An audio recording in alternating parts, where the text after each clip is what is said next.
Assalamualaikum warahmatullahi wabarakatuh. Perkenalkan, nama saya Andika Dwi Putra dari Teknik Sipil 2020. Kali ini saya akan memaparkan materi studi ke-10 mengenai Georgia Department of Transportation. Substansi bahasan kali ini adalah yang pertama, deskripsi proyek, yang kedua, proses value engineering, yang ketiga, alternatif dan saran desain, dan yang keempat adalah hasil studi. Deskripsi proyek. Sebagai pengantar, laporan ini merangkum analisis dan kesimpulan oleh tim workshop rekayasa nilai BBS dan C saat melakukan studi rekayasa nilai selama periode 9 Februari sampai 12 Februari 2010 di Atlanta, tepatnya di kantor Departemen Transportasi Georgia.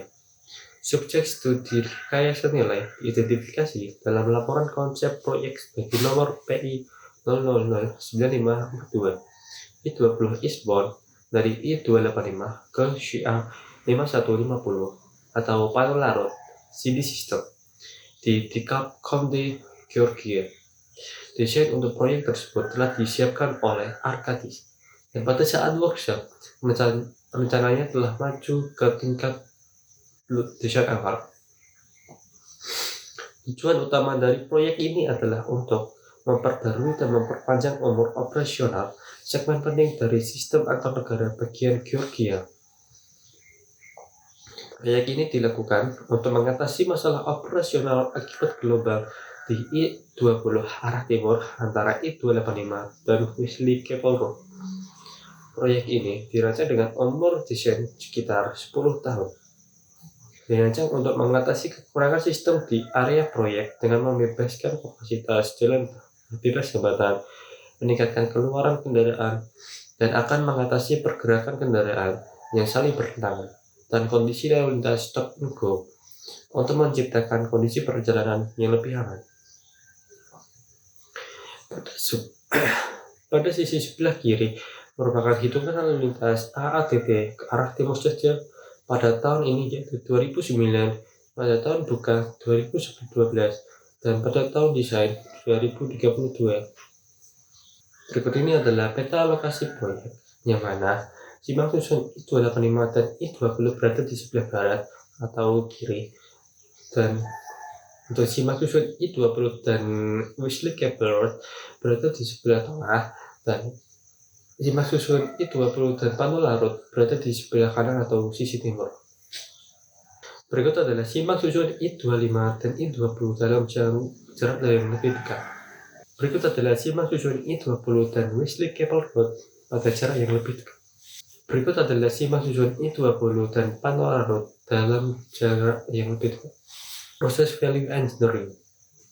Laporan ini merangkum analisis dan kesimpulan oleh tim workshop rekayasa nilai BBS dan C saat melakukan studi rekayasa nilai selama periode 9 sampai 12 Februari 2010 di Atlanta, tepatnya di kantor Departemen Transportasi Georgia.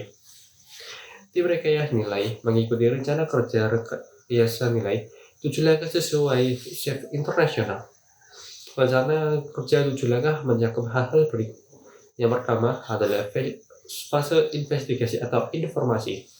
Tim menerima pengarahan dari staf Departemen Transportasi Georgia atau GDOT dan konsultan desain mereka dari Arkadis. Pengarahan ini mencakup diskusi tentang maksud desain di balik proyek, masalah biaya, dan batasan proyek fisik. Yang kedua adalah tahap analisis. Selama fase ini, tim VE menentukan fungsi proyek. Ini disertai dengan meninjau proyek dari format yang paling sederhana dalam mengajukan pertanyaan. Dalam contoh khusus proyek ini, fungsi penting proyek diidentifikasi sebagai berikut. Pertama, tujuan dan sasaran proyek, yang mana meliputi meningkatkan karakteristik operasional. Yang kedua, fungsi dasar proyek, meliputi reduce weaving conflict, mengurangi kebisingan, dan convey strong word. Langkah ketiga yaitu fase spekulasi. Tim VE melakukan sesi curah pendapat untuk identifikasi ide-ide yang mungkin membantu memenuhi tujuan proyek. Yang keempat adalah tahap evaluasi. Setelah tim VE mengidentifikasi ide-ide kreatif, perlu diputuskan alternatif mana yang harus dilakukan. Tim VE merefleksikan kembali kendala dan tujuan proyek yang dibagikan dengan tim oleh perwakilan pemilik dan anggota tim desain.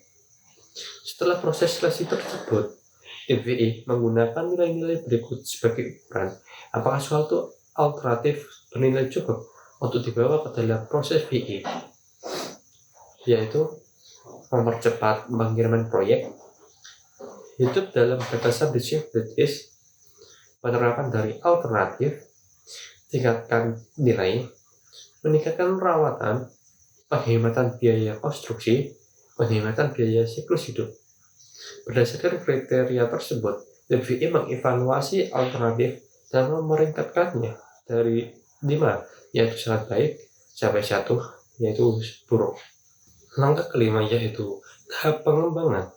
Selama fase ini, tim VI mengembangkan setiap alternatif terpilih yang peringkatnya adalah 4 atau 5, dikarenakan keterbatasan waktu. Jika waktu memungkinkan, tim akan mengembangkan rekomendasi tambahan. Yang keenam, fase rekomendasi. Selama fase ini, tim VI meninjau ide-ide alternatif, memastikan ide-ide mana yang sesuai untuk proyek, memberikan kesempatan untuk sukses, dan mana yang akan meningkatkan nilai proyek jika dilaksanakan. Yang ketujuh adalah fase presentasi. Presentasi ini dirancang untuk menginformasikan kepada pemilik dan desain tentang temuan awal studi VI. Berikut ini adalah diagram Pareto. Pada diagram ini telah disusun dari proyek elemen yang membutuhkan biaya paling tinggi sampai biaya yang paling rendah. Pada biaya yang paling tinggi terdapat pada aspal paving yang mencapai 12.125.000. Berikut ini adalah diagram fast, yang mana how dari arah kiri ke kanan dan y dari arah kanan ke kiri. Alternatif dan saran desain. Selama fase spekulasi, tim VI mengidentifikasi 40 ide alternatif yang tampaknya berpotensi untuk mengurangi biaya konstruksi, meningkatkan produk akhir, dan atau mengurangi kesulitan serta waktu konstruksi proyek.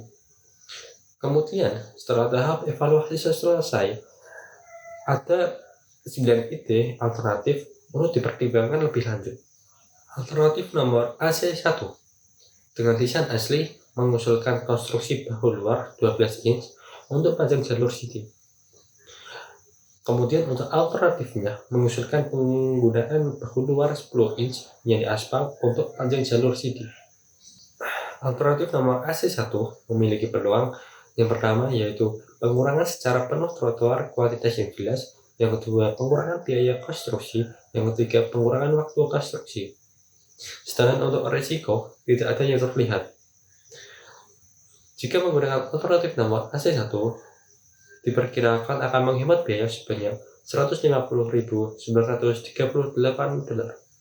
Alternatif nomor AC2 dengan desain asli mengusulkan penggilingan semua beton aspal di dalam 2 jalur hingga ke lapisan beton di bawahnya. Dengan alternatif mengusulkan ORDLC paving yang diperlukan dengan proyek pemeliharaan PI nomor M003234 untuk menghilangkan satu lapisan PEM dan satu lapisan milling. Alternatif nomor AC2 memiliki peluang yang pertama, 1. Pengurangan biaya untuk paving, kedua, pengurangan waktu konstruksi. Sedangkan resikonya tidak ada yang terlihat. Jika menggunakan alternatif nomor AC2, diperkirakan akan menghemat biaya sebanyak $1.219.988. Alternatif nomor AC3 dengan desain asli memerlukan konstruksi bahu luar dengan perkerasan dalam penuh pada kemiringan selang 6% pada bagian singgung.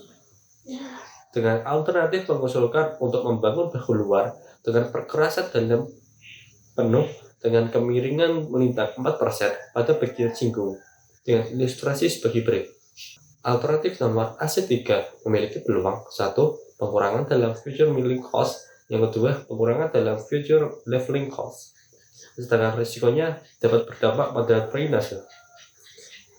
Jika menggunakan alternatif nomor AC3, diperkirakan dapat menghemat biaya sebanyak $144.973. Alternatif nomor MS3 dengan desain asli mengusulkan untuk membangun penghalang mendiet beton tipe 26 untuk pemisahan positif antara tujuan umum dan jalur city dari perkiraan STA 6265 plus 00 hingga perkiraan STA 135 plus 00. Dengan usulan alternatif menggunakan pagar pembatas bermuka 2 tipe W sebagai pengganti rel pembatas beton. Alternatif nomor MS3 memiliki peluang yang pertama, penghematan biaya awal untuk material, yang kedua, kurang menonjol for removal for future widening, yang ketiga, pengurangan waktu pemasangan. Sedangkan untuk risikonya, yang pertama, membutuhkan revisi pada drainase, yang kedua, meningkatkan pelebaran biaya perawatan. Pada life cycle cost periode 10 tahun, dengan tingkat inflasi 3% dan tingkat eskalasi 0%, memiliki total life cycle savings sebanyak $1.033.265. Jika alternatif nomor MS3 digunakan, diperkirakan akan menghemat biaya sebanyak $1.093.397. Alternatif nomor MS4 dengan desain asli mengusulkan penggunaan pipa beton bertulang untuk drainase di sepanjang garis penghalang yang memisahkan jalur serbaguna dan jalan distributor kolektor. Dengan alternatif mengusulkan penggunaan pipa logam bergelombang untuk drainase di sepanjang garis penghalang yang memisahkan jalur serbaguna dan jalan distributor kolektor. Alternatif nomor MS4 memiliki peluang. Yang pertama, pengurangan biaya drainase. Yang kedua, pengurangan dalam konstruksi. Sedangkan risikonya tidak ada yang terlihat. Jika menggunakan alternatif nomor MS4, diperkirakan akan dapat menghemat biaya sebanyak $74.360. Alternatif nomor RW1 dengan desain asli memerlukan penggunaan penyimpanan chip standar GTOT dinding dengan ketinggian mulai dari 2,5 kaki hingga 7 kaki, membentang di sepanjang sisi selatan proyek untuk hampir seluruh panjang segmen antara I-285 dan jalan kapal Wesley dan sebagian antara Wesley Cable Road dan Panela Road. Alternatifnya mengusulkan penggunaan dinding MSE sebagai pengganti dinding penahan yang dipasang di tempat. Alternatifnya mempertahankan desain amplop dan geometri dinding asli. Alternatif nomor RW1 memiliki peluang. Yang pertama, tabungan biaya. Yang kedua, mengurangi waktu konstruksi. Yang ketiga, desain standar GTOT sudah tersedia. Yang keempat, meningkatkan estetika. Yang kelima, dinding MSI telah digunakan di koridor ini. Sedangkan risikonya tidak ada yang terlihat. Jika menggunakan alternatif nomor RW1, diperkirakan akan menghemat biaya sebanyak $1.931.439. Alternatif nomor RW9 dengan desain aslinya membutuhkan penyediaan dinding yang kokoh di sepanjang kedua sisi koridor. Saat ini, dinding penahan chip digunakan berdekatan dengan jalan raya. Alternatifnya mengusulkan penerapan teknik stabilisasi tanah untuk memfasilitasi lereng yang lebih curam sebagai pengganti penahan cast in place dinding. Alternatifnya mempertahankan geometri jalan raya yang asli.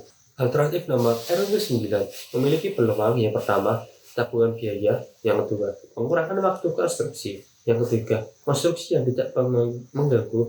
Dan yang keempat, safe stress. Dan risikonya tidak ada yang terlihat. Jika menggunakan alternatif nomor RW9, diperkirakan akan menghemat biaya sebanyak $505.230. Alternatif nomor RW10 dengan desain asli memerlukan penggunaan chip standar GTOT dinding penahan dengan ketinggian mulai dari 2,5 kaki hingga 7 kaki, membentang di sepanjang sisi selatan proyek untuk hampir seluruh panjang segmen antara I-285 dan Wesley Cable Road dan sebagian antara Wesley Cable Road dan Panela Road. Dengan alternatifnya mengusulkan penggunaan tumpukan lembaran sebagai pengganti penahan cast in place dinding. Alternatif ini mempertahankan desain asli amplop dinding dan geometri. Alternatif nomor RW10 memiliki peluang yang pertama, tabungan biaya, yang kedua, pengurangan waktu konstruksi, yang ketiga, tumpukan lembaran dapat disimpan untuk digunakan nanti, sehingga penghasilan penghematan di masa depan. Sedangkan resikonya tidak ada yang terlihat. Jika menggunakan alternatif nomor RW10, diperkirakan akan menghemat biaya sebanyak $1.191.210. Alternatif nomor SP3 dengan desain asli mengusulkan pemasangan penghalang suara di sepanjang jalan lintas barat atau offset. Dengan alternatifnya mengusulkan penundaan pemasangan dinding penghalang suara di sepanjang jalan menuju barat sampai ruas jalan menuju barat direkonstruksi. Alternatif nomor SP3 memiliki peluang yang pertama, pengurangan keseluruhan biaya, sedangkan risikonya tidak ada yang terlihat. Jika menggunakan alternatif nomor SP3, diperkirakan akan menghemat biaya sebanyak $1.511.840. Berikut ini adalah ringkasan alternatif dan saran desain yang telah saya sebutkan sebelumnya dengan alternatif nomor AC1, AC2, AC3, MS3, MS4, RW1, RW9, RW10, serta yang terakhir adalah SP3. Hasil studi sebagai pengantar, sebagian besar alternatif yang dikembangkan sepenuhnya ini mewakili serangkaian pilihan yang jelas dapat berdampak pada biaya dan kinerja akhir proyek. Perlu dicatat bahwa alternatif yang disertakan yang memiliki perkiraan biaya terlampir belum tentu mewakili hasil akhir biaya untuk setiap alternatif. Para pengguna laporan ini diminta untuk mempertimbangkan alternatif dan saran-saran desain ini sebagai hambaran pilihan untuk dipilih dan digunakan seiring dengan kemajuan proyek. Sedangkan perhitungan biayanya dimaksudkan hanya sebagai panduan untuk hasil perkiraan yang mungkin diharapkan dari penerapan alternatif. Composite markup sebesar 10% untuk perbandingan biaya konstruksi diperoleh dari perkiraan biaya proyek. Sebagai pemaparan materi Satgas 10 mengenai Georgia Department of Transportation dari saya Andika Dwi Putra, pamit undur diri. Assalamualaikum warahmatullahi wabarakatuh.